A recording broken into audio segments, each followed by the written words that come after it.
അല്ല, അതിനകത്ത് വളരെ സ്മൂത്തായിട്ടുള്ള കാര്യങ്ങളായിരിക്കും ഉണ്ടാകാൻ വേണ്ടി പോകുന്നത്. പാർട്ടിയെ സംബന്ധിച്ചിടത്തോളം പാർട്ടി ഹൈക്കമാൻഡ് എടുക്കുന്ന തീരുമാനങ്ങളെല്ലാം അംഗീകരിക്കുന്ന അച്ചടക്കമുള്ള നേതാക്കളാണ് കേരളത്തിലെ കോൺഗ്രസ് നേതാക്കളെല്ലാം. രമേശ് ചെന്നിത്തലയുമായിട്ട് സംസാരിച്ചിരുന്നു, പിന്നെ നിയുക്ത മുഖ്യമന്ത്രിയും അദ്ദേഹമായിട്ട് സംസാരിച്ചിരുന്നു എന്ന് പറഞ്ഞു. ആ കാര്യങ്ങളൊക്കെ രമ്യമായി പരിഹരിക്കപ്പെടും. തിങ്കളാഴ്ച എല്ലാ മന്ത്രിമാരും സത്യപ്രതിജ്ഞ ചെയ്യും.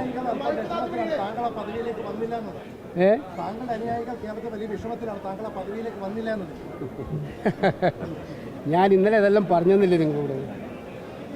ഇന്നലെ എന്നെക്കുറിച്ചുള്ള കാര്യങ്ങളെല്ലാം ഞാൻ പറഞ്ഞു. ഇക്കാര്യത്തിൽ സ്വാഭാവികമായിട്ടും നമ്മളെ സംബന്ധിച്ചിടത്തോളം പാർട്ടി ഒരു അന്തിമ തീരുമാനം എടുത്തു കഴിഞ്ഞാൽ ആ തീരുമാനം അംഗീകരിച്ച് മുന്നോട്ട് പോവുക എന്നുള്ളതാണ് ഓരോ പാർട്ടി പ്രവർത്തകൻ്റെ ഉത്തരവാദിത്വം. അത് ശിരസാ വഹിക്കുന്ന ഒരു പാർട്ടി പ്രവർത്തകനാണ് ഞാൻ. അതുകൊണ്ട് ആ കാര്യമൊക്കെ തന്നെ ഇനി ചർച്ച ചെയ്യേണ്ട. അല്ല, അത്തരം കാര്യങ്ങളൊക്കെ ചർച്ച ചെയ്ത് തീരുമാനിക്കുമല്ലോ. അതിനുള്ള നല്ല ടീം ഇവിടെ ഉണ്ടല്ലോ ചർച്ച ചെയ്ത് തീരുമാനിക്കും.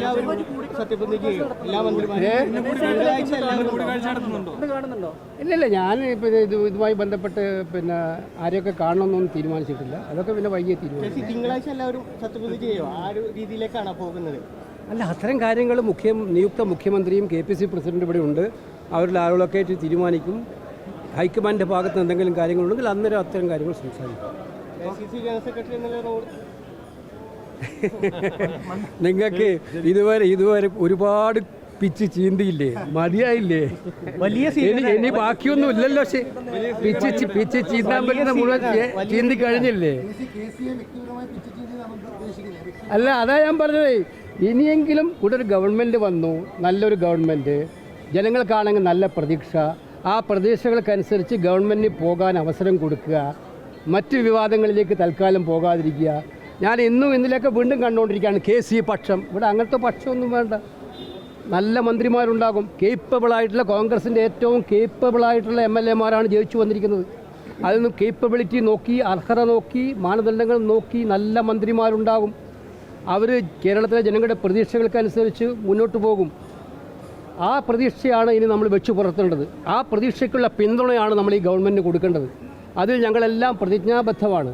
അതിനിടയിലാണ് ഞാൻ പറയുന്നത്, ഇത്തരം ചർച്ചകൾ ചീന്താനുള്ളിടത്ത ചീന്തി എടുത്തില്ലേ?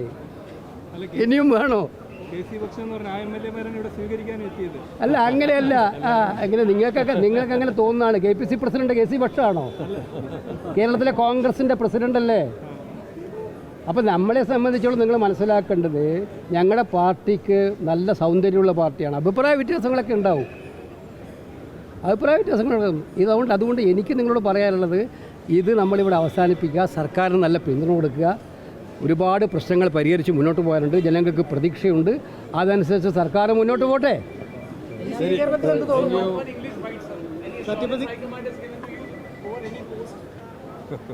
What you mean by me?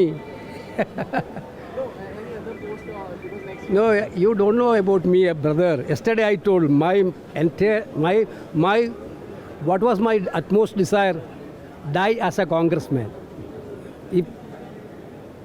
Okay. Sir, as a supporter, you are having a lot of supporters. How do you see VD suggestion? No, I think yesterday I already clarified everything. Yeah. Without any suspicion, I clarified everything.